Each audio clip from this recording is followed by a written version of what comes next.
செய்வதே உண்மையான முயற்சி. இன்றைய காலகட்டத்தில் வாகனங்களின் பொல்யூஷன், இந்த பள்ளியில படிப்பது மட்டுமல்ல, சமூகத்தை படிக்க வேண்டும் என்பது மிக மிக முக்கியம். இன்றைக்கு இந்த பள்ளியில தொடர்ச்சியா எல்லா பள்ளியிலையும் பார்க்குறேன். நான் பல மேடைகளில் சொல்லணும்னு நினைப்பேன், சில நேரங்களில் மறந்துடுறேன்.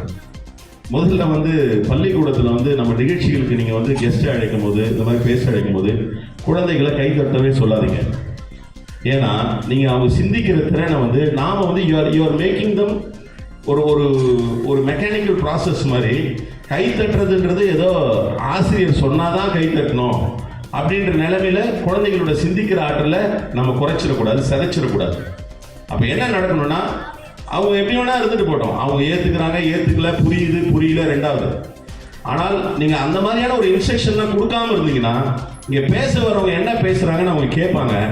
உண்மையிலேயே அவர்களுக்கு கைத்தட்ட வேண்டும் என்கின்ற எண்ணம் இருந்தால் 1000 பேர் இருக்கிற இடத்துல ஒருத்தர் கைத்தட்டினா கூட அது உண்மையான கைத்தட்டலாக இருக்கும். மத்தியில் இருக்க அரசு ஒரு கவுன்சிலிங் நடத்தும். அது எதுக்குன்னா, இந்த டீப் யூனிவர்சிட்டின்னு சொல்லக்கூடிய கல்லூரிகளில் அங்கே நீங்கள் மார்க் நீட்டில் பாஸ் பண்ணி ஆகணும். ஆனால் ஃபீஸ் மிக அதிகமாக இருக்கும். ஆண்டுக்கு 25 லட்சம் ரூபாய். புரியுற மாதிரி சொல்லணும்னா இதெல்லாம் நீங்கள் தெரிஞ்சுக்கணும். ஏன்னா இங்கே ஃபர்ஸ்ட் குரூப் படிக்கிற பசங்க இருக்கீங்க.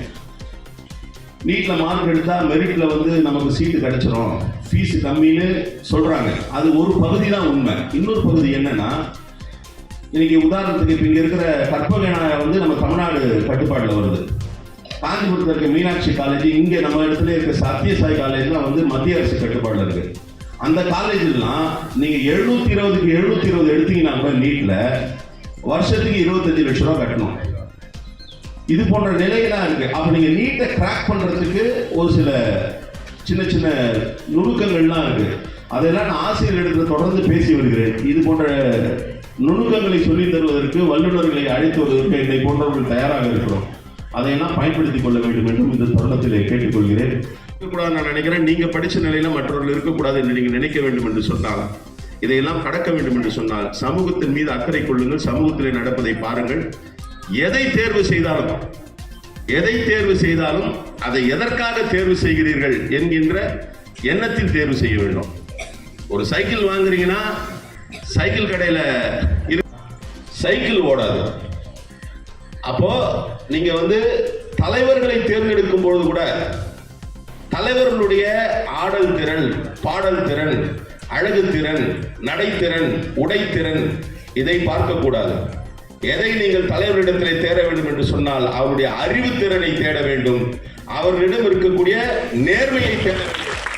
அவர்கள் மக்களுக்கு தொண்டாற்ற வருகிறார்கள் என்று சொன்னால் அவர்கள் உண்மையிலேயே மக்களுக்கு தொண்டாற்றுகிறார்களா என்ற எண்ணம் அவர்களிடத்தில் இருக்கிறதா என்பதை நீங்கள் உறுதி செய்து கொள்ள வேண்டும். இதை நீங்கள் பதிய வைத்துக் கொள்ள வேண்டும். இதை யாரையும் குறிப்பிட்டு யாருடைய நிலையும் குறிப்பிட்டு பேசவில்லை. சமூகத்திலே தொடர்ந்து இது நடைபெற்று வருகிறது. குறிப்பாக தமிழ் சமூகத்தில் எதற்காக ஆசிரியர் தேடுறீங்கன்னா, ஆசிரியர் சொல்லிக் கொடுப்பதற்கான திறன் இருக்கிறதா, அதற்கான அறிவு இருக்கிறதா, அதற்கான ஆற்றல் இருக்கிறதா என்பதாகத்தான் நாம் ஆசிரியர்களை நியமிக்கிறோம். இல்லை, ஆனால் பொது வாழ்க்கையிலே ஈடுபடக்கூடியவர்கள் உண்மையிலேயே பொது வாழ்க்கைக்காக தங்களை அர்ப்பணித்து இருக்கிறார்களா, பொது வாழ்க்கையிலே மக்களுக்கான பிரச்சனைகளை பற்றி அவர்களுக்கு போதுமான அறிவு இருக்கிறதா, ஆழமான அறிவு இருக்கிறதா, அதில் அவர்களுக்கு திறன் இருக்கிறதா. Knowledge is a very big word. அறிவு என்பது மிகப்பெரிய ஒரு வார்த்தை. எல்லோருக்கும் எல்லாவற்றிலும் அறிவு இருக்காது, எல்லாருக்கும் எல்லாவற்றிலும் திறன் இருக்காது. ஆனால் நீங்கள் எந்த பணிக்காக ஒருவரை தேர்ந்தெடுக்கிறீர்களோ அதிலே அவருக்கு அறிவு இருக்க வேண்டும், திறன் இருக்க வேண்டும். இதையும் நீங்கள் மனதிலே பதிய வைத்துக் கொள்ளுங்கள். இது தமிழ்நாட்டினுடைய எதிர்காலத்தை கருதி நான் உங்களுக்கு சொல்கிறேன். புரிந்து கொள்ளுங்கள். நன்றி, வணக்கம். மிகவும் தெள்ள தெளிவான ஒரு பேச்சு. தமிழக அரசின் நலத்திட்டங்களை நீங்கள் கூறி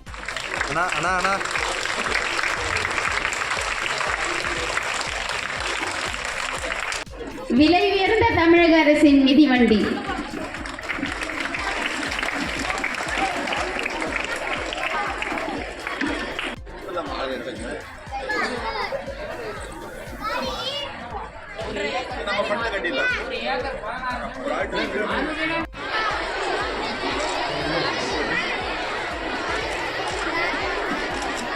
நெகிழி பயன்படுத்தக்கூடாது என்பதற்காக திருக்கழுக்குன்றம் பெண்கள் மேல்நிலைப் பள்ளியை சார்ந்த மாணவிகள் இந்த மஞ்சப்பை தயார் செய்து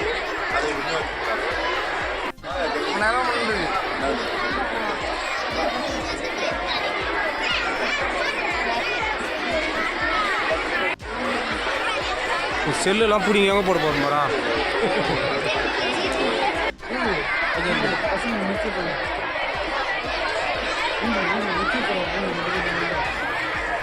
கை நொடிக்க மறந்தாலும் நன்றியை மட்டும் கூறாமல் இருக்க மாட்டோம். எங்களுக்கு மிதிவண்டியை வழங்கி பிடிஎஸ் போயிருக்காப்ல அப்படின்னு சொன்னாங்க. அவங்க வந்து டிஜிஹெச்எஸ் கவுன்சிலிங்கா இல்லை நான் நினைக்கிறேன். இந்த மாதிரியான சின்ன சின்ன விஷயங்கள் இருக்கு.